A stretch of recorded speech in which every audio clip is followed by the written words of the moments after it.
Buenos días, buenas tardes, buenas noches según sea el caso. Mi nombre es Ernesto Treviño, soy maestro masón. Hace mucho que no hacía un video para dar mi opinión sobre los temas políticos y sociales. En verdad que me causa mucha pena todo lo que estamos sufriendo por esta pandemia. Buenos amigos míos los he perdido a consecuencia de esta terrible enfermedad. Familiares también han perdido la vida. eh, Personas de la tercera edad y muy jóvenes deportistas, algunos de ellos y simplemente no pudieron contra esta enfermedad. Es terrible.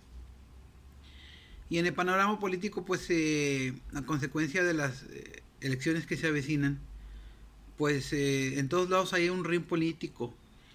El país está más polarizado que nunca. Sí tengo que reconocer que parte de esta polarización también tiene que ver con los mensajes del presidente de la República, pero yo siento que también ha sido una manera de que la oposición o lo que queda de oposición ha sabido exacerbar los ánimos para arrimar agua a su molino.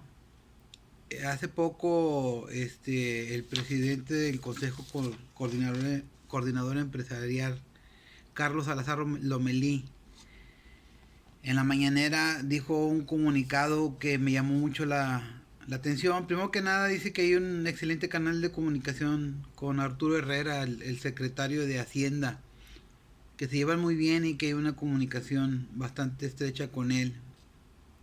Hay que recordar que este señor es el jefe o el director del sindicato de los patrones en México. Dice también que el Tren Maya es viable y con protección a los pueblos indígenas y a la ecología. Dice además que los acuerdos que se han contraído con el gobierno federal y del gobierno federal hacia con ellos se están cumpliendo. Que en las obras que se están realizando sumarán 400,000 empleos nuevos. Y eso es algo muy bueno por los empleos que ya se perdieron.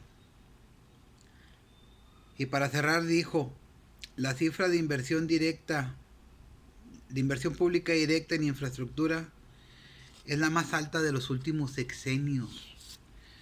Así, de ese tamaño, lo dijo nada más y nada menos que el sindicato de los patrones en México. ¿Qué quiere decir? Que toda esta verborrea política que hay en las redes sociales, toda esta escaramuzas de grilleras que hay por parte de muchos periodistas están totalmente fuera de razón y de lógica.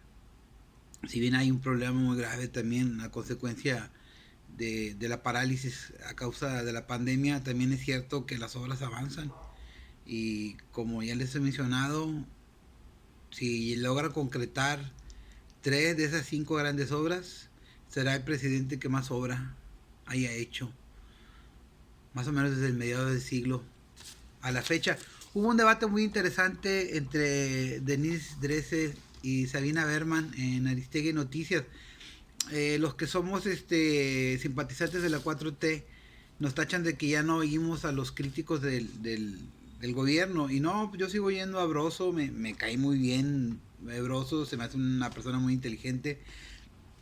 Oigo Latinus y desde luego a la doctora Denise Dresser, que tiene un lápiz muy afilado para hacer una crítica política. Y el debate me gustó porque fue un debate bastante sensato de las dos, a pesar de que los dos estaban en puntos opuestos de la discusión. Dice Denise, de los puntos a favor, la ausencia del abuso del Estado, casos o comisiones como la de Ayotzinapan y las comisiones de búsqueda están dando los resultados, no los que se esperaban, pero están avanzando. Que es un gobierno de gente progresista, que hay una lucha real contra la corrupción y colocar en el centro a los pobres. el apoyo del gobierno en diferentes causas sociales, así como el aumento al salario mínimo. En contra, desde luego, Andrés Manuel es un político con mucho poder, con mucho poder. Eso ya lo discutiremos luego. ¿Tiene el poder porque se hizo del poder o tiene el poder porque tiene el poder de forma democrática? Es algo que tenemos que pensarlo.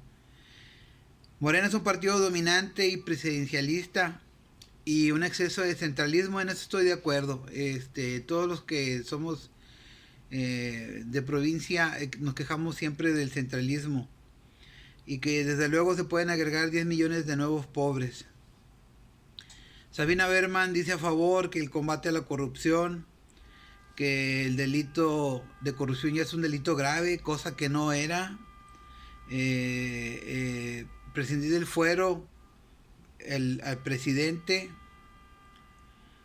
el ahorro de 1 millón de pesos, 1 billón de pesos, o sea, 1 millón de millones a la corrupción, abatir la pobreza, salario mínimo, las pensiones dignas, los apoyos a las personas de la tercera edad ya a nivel constitucional, precios de garantía para los pescadores y agricultores, desmantelar la lógica neoliberal. Eso no nomás está pasando aquí en México, está pasando en el mundo. Tienen que ver lo que se ve en los noticieros de Europa. El modelo neoliberal está desmoronándose poco a poco. Quitar los subsidios y los privilegios, pagos de los impuestos a las grandes empresas, eso caso que en otros sexenios no se veía, o se les condonaban un montón de impuestos.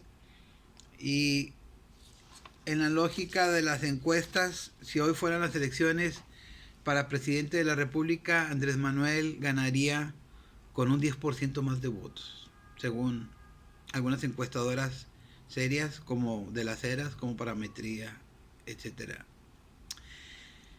¿Qué es lo que más critican ambas politólogas? Primero que nada, yo creo que después del centralismo la militarización es algo que sí duele.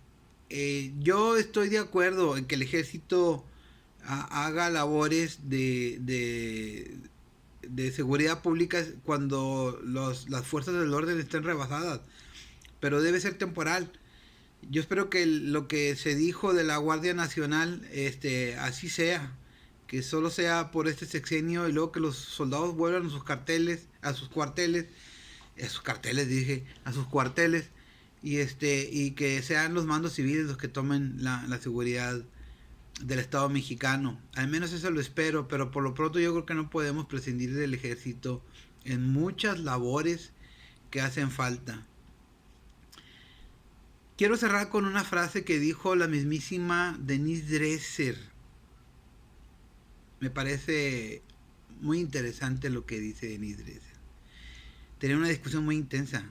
Una decía que veía los árboles y la otra decía que nomás que veía el bosque pero no veía los árboles, y la otra decía que veía un bosque en llamas, etcétera. Pero al final dijo algo que me llamó mucho la atención y que lo quiero compartir con ustedes. Pero a pesar de todo lo malo que puede haber en este gobierno, definitivamente no hay una oposición con una narrativa diferente. Y al final de cuentas, yo creo que eso es lo más importante. Andrés Manuel va en caballo de Hacienda. No tiene hasta ahorita quien se le pare enfrente. No hay oposición. Buenas noches.